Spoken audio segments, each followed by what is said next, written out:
These are the Daily Tech Headlines for Wednesday, May 29th, 2024. I'm Sarah Lane.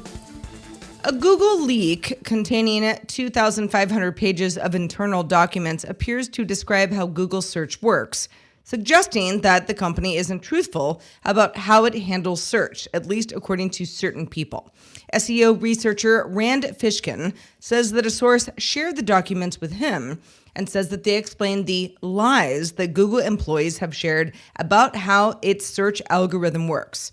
Google's Search API and what information is available to employees are reportedly also part of the leak, as is what data Google collects from websites, sites, and searches, and offers indirect hints to SEO experts about what Google seems to care most about.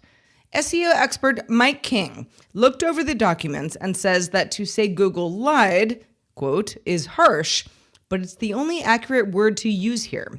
While I don't necessarily fault Google's public representatives for protecting their proprietary information, I do take issue with their efforts to actively discredit people in the marketing, tech, and journalism worlds who have presented reproducible discoveries, end quote. However, there are other SEO experts who have seen the documents and are skeptical that the leak amounts to much.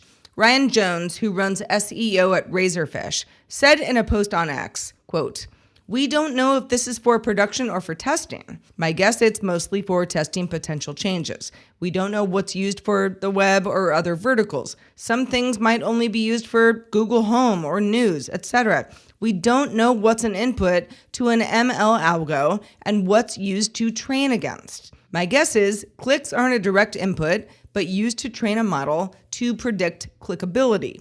Outside of trending boosts, I'm also guessing that some of these fields only apply to training datasets and not all sites." Microsoft's Copilot for Telegram is now in beta and free for Telegram users on mobile and desktop. You can chat with Copilot in a regular conversation on the app, like any bot, although this is an official Microsoft bot. Previously, Meta added Meta AI to its chat apps, including Messenger and WhatsApp and Instagram messaging, and you can also chat with Gemini inside Google Messages if you're on an Android phone. So this is not Copilot moving the needle too much, but kind of keeping up. For now, Copilot for Telegram is limited to text requests, can't generate images. There's also a daily 30-turn limit for exchanges between the user and Copilot. Fitbit has a new fitness tracker called the Ace LTE, designed for kids. It retails for $230, uses plastic and Corning Gorilla Glass instead of sapphire, crystal, and titanium. There's an optional bumper for extra durability, and for any household with a Pixel Watch 2, this uses the same charger. The Ace LTE gets about 16 hours of battery life, and with fast charging, you get about 60% in 30 minutes. Instead of apps, the watch ships with preloaded video games, I'm using air quotes here, that are actually fitness apps for kids, and then the kids get incentives to be more mobile in order to play more. Scientists from the University of Michigan worked with Apple to collect data from 160,000 willing participants to study tinnitus. That's the ringing that you might have in your ears.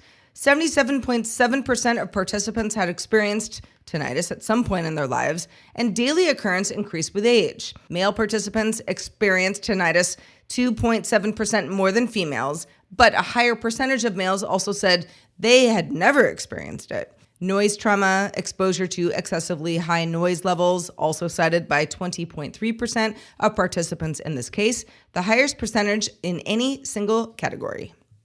On Tuesday, Google announced several AI-powered features for its Chromebook Plus laptops, including a system-wide writing assistant called Help Me Write, Magic Editor in Photos, Wallpaper Creator, and integration of the Gemini chatbot. The Gemini icon will now appear in the app shelf. New Chromebook Plus buyers also get a new year of Google One AI Premium included. There's also 4 new Chromebook Plus models from HP, Asus, and Acer. The company GPD is known for its handheld gaming PCs and miniature mobile PCs, and it's now getting into the regular-sized laptop game. GPT published an image of its upcoming GPT Duo, which has 2 13.3-inch OLED displays, a range of ports, and stylus support. Stacking the panels so the extra screen is on the top is similar to how you might recall Asus's new ZenBook Duo works. But GPT has foregone the removable keyboard and kickstand, so the second display can fold behind the main one in what looks like a regular laptop form factor, and it can also fold down into a tablet form factor with support for that stylus. The Verge says it appears from the photos there's an Ethernet port at the rear, an Oculink port for eGPU connectivity, 2 USB ports on the side, and possibly a card reader along the left-hand side of the laptop. And finally, the YouTube ad blocker war continues. Many ad blocker users are reporting that if YouTube detects an ad blocker, it may skip to the end of videos or even mute the video altogether. This mostly seems to be affecting AdBlock Plus users, and several have already found workarounds. Shocker. For more discussion of the tech news of the day, please subscribe to dailytechnewsshow.com. That's where you can find show notes and links to all headlines there as well. I'm Sarah Lane. We thank you for listening, and we'll talk to you next time.